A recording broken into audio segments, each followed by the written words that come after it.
छात्र आकर के जय श्री राम करें और कुछ लोग यहाँ पे नमाज अदा करें। मैं साफ रूप से उनको बता देना चाहता हूँ कि लखनऊ विश्वविद्यालय में ऐसे कामों को नहीं करने दिया जाएगा। बताइए, ये लोग कह रहे हैं कि वहाँ मस्जिद ही नहीं थी। 200 साल से लगातार नमाज हो रही है, तब इनकी आंखों में पर्दा पड़ा हुआ था। इस समय लखनऊ यूनिवर्सिटी की चर्चा हो रही है, लेकिन लखनऊ यूनिवर्सिटी की चर्चा इस वजह से नहीं हो रही है कि वहाँ एजुकेशन के वजह से इसकी चर्चा हो रही हो। वहाँ जो चर्चा हो रही है लाल बारादरी के नाम से हो रही है। लाल बारादरी पर इस समय पॉलिटिक्स छिड़ी हुई है, स्टूडेंट्स आमने सामने हैं और सवाल ये उठाया जा रहा है कि वहाँ नमाज पढ़ी जाती थी जिसको रोक दिया गया है। नमाज पढ़ी जाती थी ये कहा जा रहा है, एक दावा किया गया है कि 200 साल से नमाज पढ़ी जा रही थी वहाँ, जिसको लखनऊ विश्वविद्यालय प्रशासन ने रोक दिया है। वहीं दूसरी तरफ दावा ये किया जा रहा है कि अगर वहाँ नमाज पढ़ी जाती थी तो इमाम कहाँ है। इस पर डिबेट छिड़ गई है और आमने सामने दो स्टूडेंट्स ऑर्गेनाइजेशन हो चुके हैं। नमस्कार, मैं हूँ राजीव, आप देख रहे हैं आपकी खबर राजनीति। तो चलिए ये बात कर लेते हैं कि लखनऊ विश्वविद्यालय में जो लाल बारादरी है ये क्या है, इसका इतिहास क्या है, कैसे बना और ये किस लिए उपयोग किया जाता था, क्योंकि लाल बारादरी की इस समय सबसे ज़्यादा चर्चा हो रही है। तो इसके बारे में आपको बताना चाहेंगे कि लाल बारादरी जो है 1825 में बनाया गया था और नवाबों के द्वारा बनवाया गया था। जो लखनऊ के नवाब थे उनके द्वारा बनवाया गया था, लेकिन इसकी फाउंडेशन जो थी वो 1814 में रखी गई थी। 19वीं शताब्दी के स्टार्टिंग में ही बन चुका था।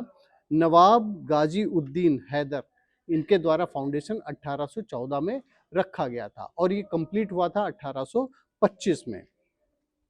1820 तक कंप्लीट होने के बाद में इसको और फिनिश करने के बाद में 1825 तक पूरी तरीके से ये कंप्लीट हो चुका था। कुछ सोर्स ये भी बताते हैं कि नवाब सादत अली खान को क्रेडिट देते हैं और जिन्होंने रूल किया था, अवध पर रूल किया था, अवध के नवाब थे 1798 से 1814 तक। ये कहा जाता है कि उनके पीरियड में ही ये बनाया गया था लाल बारादरी। दरअसल लाल बारादरी एक ये पोर्शन अलग से एक पोर्शन है जो कि बादशाह बाग का हिस्सा है। बादशाह बाग जो बनवाया गया था ये क्रेडिट दिया जाता है 1798 से 1814 तक जिन्होंने रूल किया सादत अली खान को। यह भी दो अलग अलग सोर्सेज हैं जो इस चीज को बताते हैं। कुल मिला के 19वीं शताब्दी में लाल बारादरी बन चुका था और उसके बाद में इसको जो लाल बारादरी कहा गया इस पर भी हम बात कर लेते हैं। लाल बारादरी को लाल बारादरी क्यों कहते हैं इसके बारे में भी जान लेना जरूरी है। इसमें चूंकि इसका रंग जो था वो लाल था और बारादरी का मतलब होता है जैसे बैंक्वेट हॉल होते हैं, तो ये बारादरी नवाबों का हुआ करता था। उसमें 12 दरवाजे हैं। अब इस समय ये जर्जर स्थिति में हो गया है, इस वजह से इसका जो हेरिटेज बिल्डिंग है ये और इसका देखरेख जो किया जा रहा है लखनऊ विश्वविद्यालय प्रशासन के द्वारा किया जा रहा है।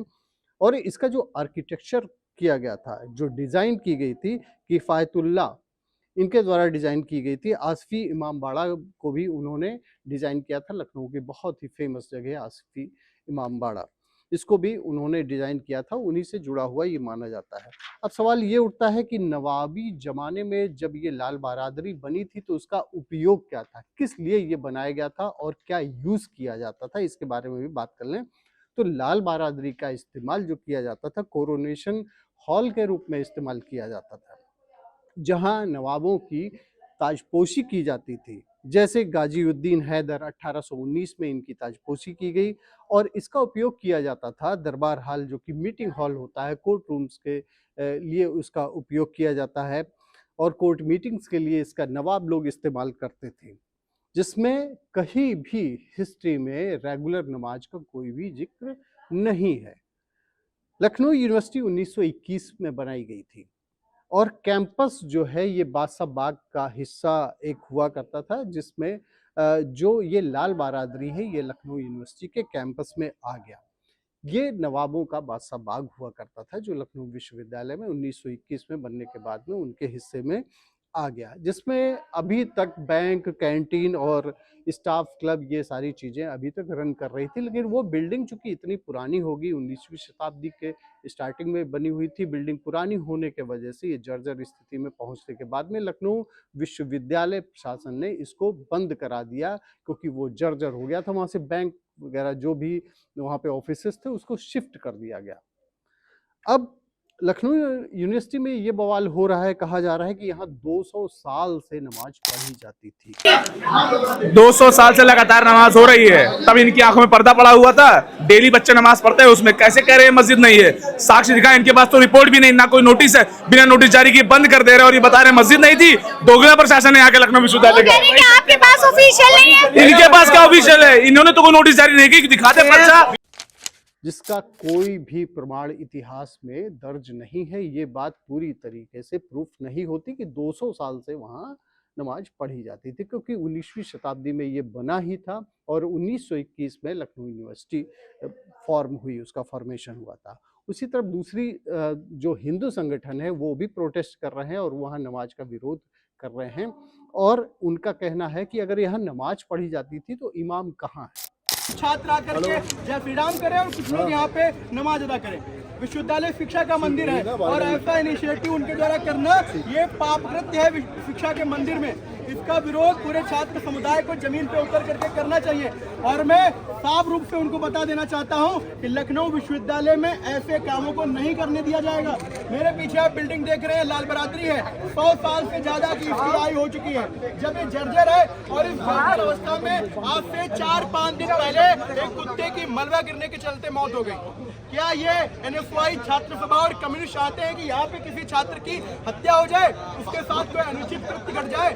और जब AFI द्वारा फंड अलॉट किए जाने के बाद यहाँ पे उसकी फेंसिंग लगाने का काम हुआ तो यहाँ पे आकर के कुदाल फावड़ा लेकर के इस बिल्डिंग को क्षतिग्रस्त करने का काम कर रहे हैं और भ्रामक खबर फैला रहे हैं कि इसके नीचे मस्जिद है।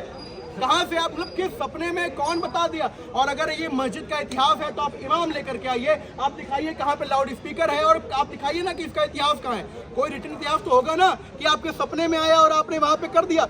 विश्वविद्यालय के अंदर ये कल इन्होंने पाप किया है कि विश्वविद्यालय की जमीनों पे बैठ करके, मैं एक ब्राह्मण घराने से आता हूँ, मुझे इस बात का गर्व है, लेकिन मुझे इस बात की भी संवेदना है कि मेरे साथ में मेरा कोई भाई कोई किसी और जाति का हो सकता है, किसी और धर्म का हो सकता है, किसी और पंथ को मानने वाला हो सकता है। मैं अपनी पूजा पद्धति को मंदिर में करूंगा जा करके, मैं अपनी पूजा पद्धति को कमरे में करूंगा जा करके, और जब मैं विश्वविद्यालय में नहीं कर रहा हूँ तो किसी और को यहाँ पे नमाज भी नहीं पढ़ने दूंगा। स्पष्ट बात है। जो जानकार हैं वो ये बताते हैं कि इमाम ही नमाज पढ़ाते हैं और वहाँ कोई भी इमाम नहीं था, क्योंकि कोई भी मस्जिद वहाँ नहीं है। लाल बरादरी में जो कही जाती थी उसमें मस्जिद का नामो निशान नहीं है। इसलिए हाँ, लखनऊ यूनिवर्सिटी के जो मुस्लिम स्टूडेंट्स थे वो लाल बरादरी के उसको कभी कभी नमाज के रूप में इस्तेमाल करते थे, लेकिन नवाबों के ज़माने से और अभी तक वहाँ कोई भी मस्जिद का जिक्र नहीं आता है। उसको इस्तेमाल लखनऊ यूनिवर्सिटी के जो मुस्लिम स्टूडेंट्स थे वहाँ नमाज पढ़ लिया करते थे, लेकिन एक ये रेगुलर प्रैक्टिस नहीं थी।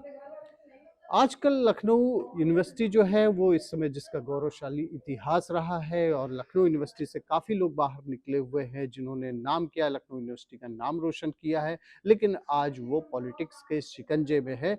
और आपको ये बता दें कि 2027 में चुनाव भी होने वाले हैं, इसलिए छोटी छोटी भी एक्टिविटीज़ जो होते हैं उसको पॉलिटिकल पार्टीज कैच कर लेती है। और वहाँ जो इस समय लखनऊ यूनिवर्सिटी में जो बवाल हो रहा है, वहाँ NSUI, ABVP, समाजवादी छात्र सभा, इन सब के द्वारा प्रोटेस्ट किया जा रहा है, अलग अलग टुकड़ों में बटे हुए हैं, लेकिन जो एक स्टूडेंट्स है उनका इन सब से कोई भी लेना देना नहीं है। तो अब बात ये आती है कि जो दावे किए जा रहे थे कि वहाँ 200 साल से नमाज पढ़ी जा रही, ये तो पूरी तरीके से खारिज होता हुआ दिख रहा है। फिर ऐसी जिद क्यों की जा रही है कि नमाज वहीं पढ़ेंगे, जबकि वो जो बिल्डिंग थी लाल बहादुरी उसको सील कर दिया गया है। तो ये अलग अलग दावे हैं, वादे हैं, लेकिन अगर हम बात करेंगे पूरे हिस्ट्री की, फैक्ट की अगर बात करेंगे तो लखनऊ विश्वविद्यालय में लाल बहादुरी में कहीं भी कोई भी मस्जिद नहीं थी और कभी भी नवाबों के ज़माने से लेकर कभी भी वहाँ नमाज नहीं पढ़ी जाती थी। कभी कभी स्टूडेंट्स वहाँ नमाज पढ़ लिया करते थे, लेकिन मस्जिद नाम की कोई भी चीज़ नहीं थी। अब ये चूँकि चुनाव आने वाले हैं, इसलिए इस पर पॉलिटिक्स हो रही है। आपको क्या लगता है कि जो लखनऊ विश्वविद्यालय जो एक अच्छा एक एजुकेशन सेंटर है जिसका नाम अच्छा खासा था, उसको इस तरीके से पॉलिटिक्स में घसीटना कहाँ तक उचित है? और एक जो एजुकेशन सेंटर है उसमें इस तरीके से एक्टिविटी नमाज पढ़ी जानी और उसके रिटेलिएशन में फिर हनुमान चालीसा पढ़ा जाना, ये कहाँ तक उचित है? इसके बारे में कमेंट सेक्शन में आप जरूर बताएं। थैंक यू फॉर वॉचिंग आपकी खबर राजनीति।